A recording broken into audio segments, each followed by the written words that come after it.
बिस्मिल्लाहिर्रहमानिर्रहीम।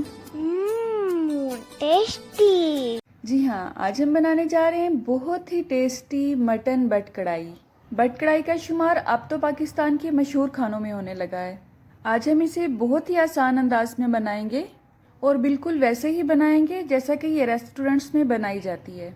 तो चलें अपना टाइम ज़ाया किए बगैर अपनी रेसिपी स्टार्ट करते हैं।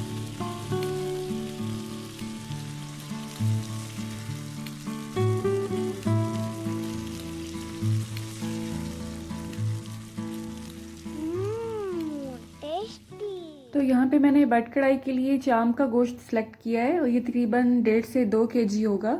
हम इसे प्रेशर कुकर में गलाएंगे और यहाँ पे हम ऐड करेंगे प्याज। 4 से 5 तक दरमियाने साइज़ की प्याज को मैंने इस तरह से काट लिया है। इस अंदाज में काटने से ये जल्दी गल जाते हैं, ठीक है। प्याज के अलावा इसमें जाएगा लहसुन। यहाँ मैं देसी लहसुन यूज़ कर रही हूँ और ये तकरीबन 1/4 कप है। अगर आप मुट्ठी से इसकी मेजरमेंट करें तो ये 2 मुट्ठियाँ होंगी। लहसुन इसमें ज़्यादा ही जाएगा क्योंकि लहसुन की वजह से इसकी जो मखसूस स्मेल होती है गोश्त की वो ख़त्म हो जाती है। 1 पाव टमाटर को मैंने छिलके उतार के इस तरह से काट लिया है, वो भी इसमें ऐड कर देंगे। और स्पाइसेस बहुत ज़्यादा ऐड नहीं करेंगे। यहाँ पे मैं ले रही हूँ खुश्क धनिया, मोटा कुटा हुआ। ये कुटी हुई सुरख मिर्च इसमें आधा चम्मच ऐड करेंगे। इसके अलावा सुरख मिर्च का पाउडर 1 चम्मच ऐड करेंगे। 1 चम्मच ही इसमें नमक लेंगे। आधे चम्मच से थोड़ा सा ज़्यादा हल्दी पाउडर है और आधा चम्मच ही सफ़ेद ज़ीरा इसमें ऐड करेंगे। अगर आप ज़्यादा स्पाइसी खाते हैं तो इनकी क्वांटिटी को आप बढ़ा सकते हैं, नमक और मिर्च की। 1.5 गिलास इसमें पानी ऐड करेंगे। अब इन तमाम अज्जा को अच्छी तरह से मिक्स करेंगे और उसके बाद इसे प्रेशर पे लगा देंगे।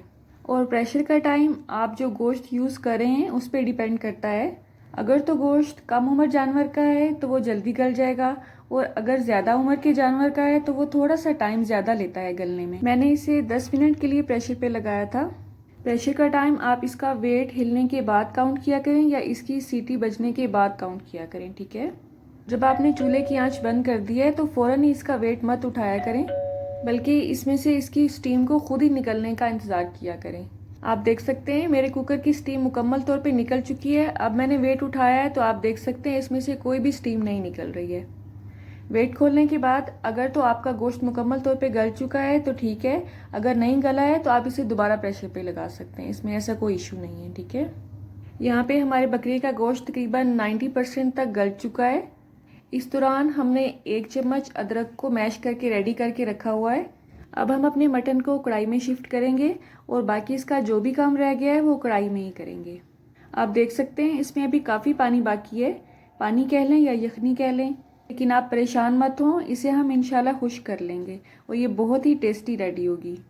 चूल्हे की आंच को अब हम मीडियम से थोड़ा सा ज़्यादा ही रखेंगे क्योंकि अभी हमने इसका पानी खुश्क करना है। लेकिन वक्फे वक्फे से आपने इसमें चम्मच हिलाते रहना है क्योंकि तेज़ आंच की वजह से ये जल भी सकती है। जब इसकी यखनी काफ़ी हद तक खुश्क हो जाएगी तो हम इसमें ऑयल ऐड करेंगे।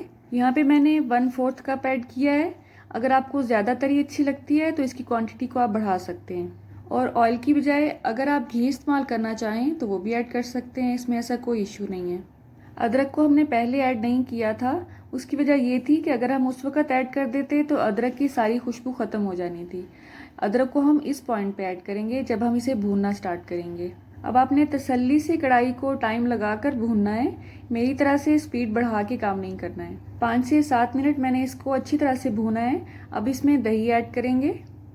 दही इसमें मैं 1 कप ऐड कर रही हूँ और इसको मैंने अच्छी तरह से फेंट लिया है। दही डालने के फ़ौरन बाद इसे अच्छी तरह से मिक्स कर लिया करें, वरना दही फुटकड़ियों की शक्ल इख्तियार कर लेती है, वो बिल्कुल भी अच्छी नहीं लगती है कढ़ाई में। या फिर आप चूल्हा बंद कर दिया करें। दही मिक्स करने के बाद चूल्हे को दोबारा ऑन कर लिया करें, ठीक है। अब हमने दही का पानी खुश्क करना है। उसके बाद इसमें ऐड करेंगे ज़ीरा। ज़ीरे को मैंने अच्छी तरह से भून लिया था और उसके बाद उसे मोटा मोटा ग्राइंड कर लिया था।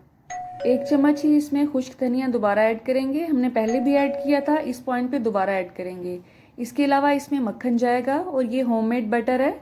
इसकी रेसिपी मैं आपसे शेयर कर चुकी हूँ और ये हमने तकरीबन इसमें 1/2 कप ऐड किया है। अब इन तमाम अज्जा को हम इसमें मिक्स करेंगे। बस अब हमारी कढ़ाई आखिरी स्टेजेस पर है।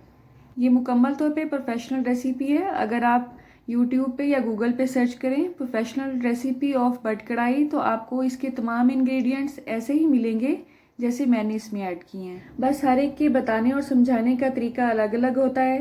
कुछ आसान अल्फाज में बता देते हैं और कुछ थोड़ा सा कॉम्प्लिकेटेड करके बताते हैं। आप देख सकते हैं मक्खन ने बहुत अच्छा सा ऑयल इसमें छोड़ दिया है।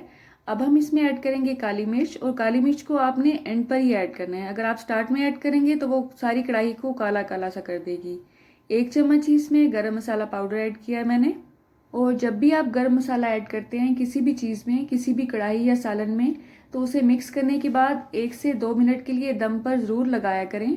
अगर आप दम पे नहीं लगाएंगे तो उसका टेस्ट तो आएगा, लेकिन उसकी जो खुशबू है वो उड़ जाती है। चूल्हे की आंच को मैंने इस वक्त स्लो कर दिया है और आप देख सकते हैं अल्हम्दुलिल्लाह इसकी बहुत ही अच्छी लुक आई है कढ़ाई की।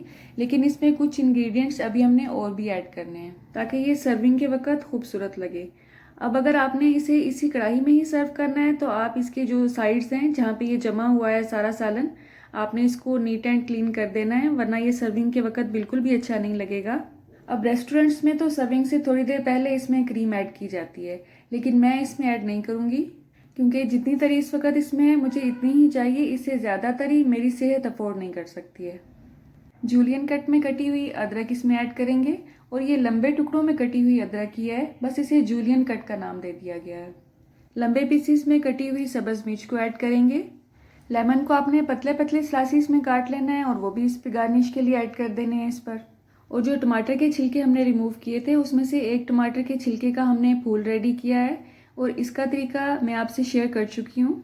इसका लिंक मैं आपको वीडियो की एंड स्क्रीन पे दे दूँगी इंशाल्लाह। आप मेरी इस रेसिपी को ज़रूर ट्राई कीजिएगा, और अच्छा या बुरा जैसा भी एक्सपीरियंस हो मुझे कमेंट बॉक्स में ज़रूर बताइएगा। अल्लाह आप सबका दस्तरखान सजाए रखे और हम सबको सेहत और ईमान का रिज़्क अता फरमाए। मेरी नेक्स्ट वीडियो तक अल्लाह हाफिज़। सुने रुकें, जाने से पहले वीडियो को लाइक कर दें, अच्छी लगे तो शेयर कर दें, और सब्सक्राइब करने के बाद बेल का आइकन भी ज़रूर प्रेस करें। जज़ाकल्लाह।